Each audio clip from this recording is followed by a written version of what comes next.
The 1985 half-dollar coin, often referred to as a Kennedy half-dollar, is one of those coins that continues to attract interest from collectors, enthusiasts, and people who occasionally find them in circulation or in old collections.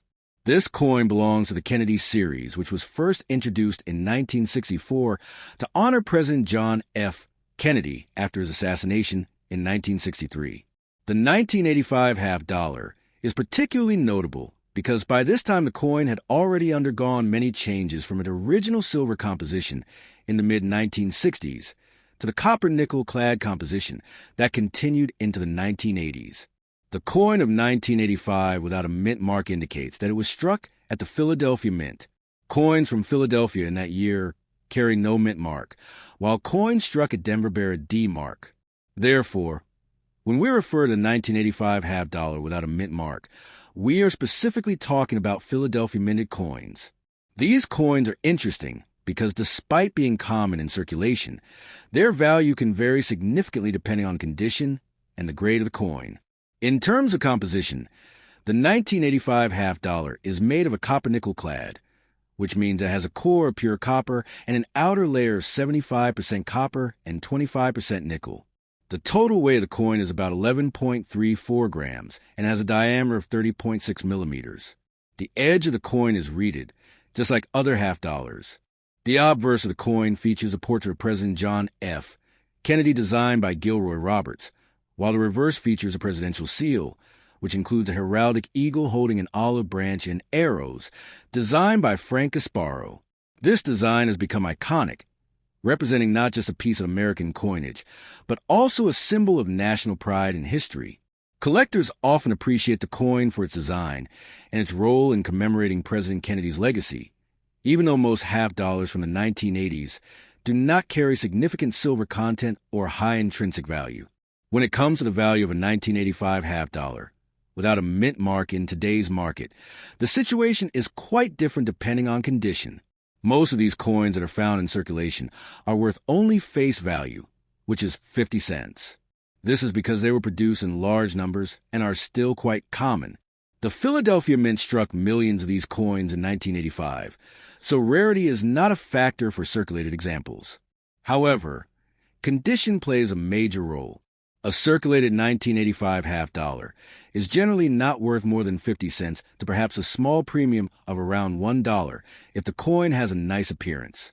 But uncirculated coins, especially those that have been carefully preserved, can command higher prices. In uncirculated condition, values typically range between $2 and $5. Coins with exceptional luster, clean surfaces, and nowhere may attract collectors willing to pay more. If we move into the realm of higher grades certified by professional grading services, such as PCGS or NGC, the values can climb significantly. A 1985 half-dollar without a mint mark graded MS65 might be worth around $10 to $15 in today's market. At MS66, values could range between $30 and $50 depending on demand. At MS67, the coin becomes much scarcer, and the value can reach hundreds of dollars, sometimes go as high as $300 or more at auction. In even higher grades, such as MS68, the coin is extremely rare and can be worth several $100s, occasionally crossing into the $1,000 range depending on the buyer and the coin's eye appeal. These values are not guaranteed, but they reflect the general market activity and auction records seen in recent years. It is also worth mentioning that proof coins were produced in 1985, but those were minted at San Francisco and carry an S mint mark. Since we are focusing only on the coin without a mint mark, proofs are not part of this discussion, but it is important to keep in mind for collectors who might come across such coins. Proof coins are struck with special dies and polished blanks, giving them a mirror-like finish and much greater collector appeal.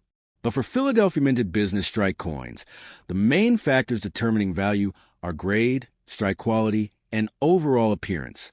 Some collectors also pay close attention to varieties or errors.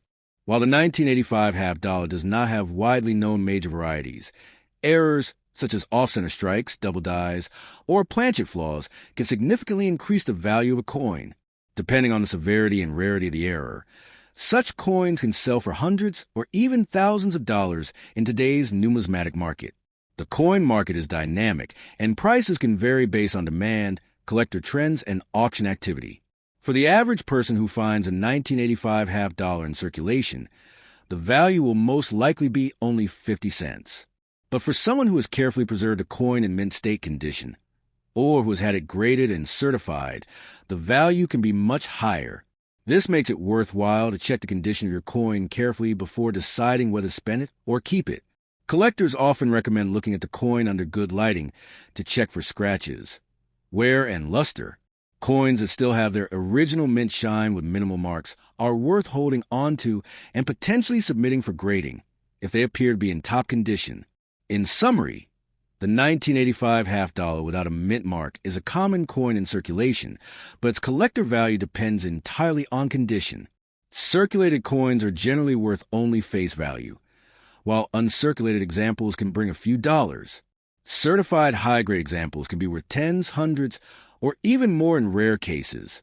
This balance between commonality and condition-based value is what makes the Kennedy half dollar series interesting to study and collect.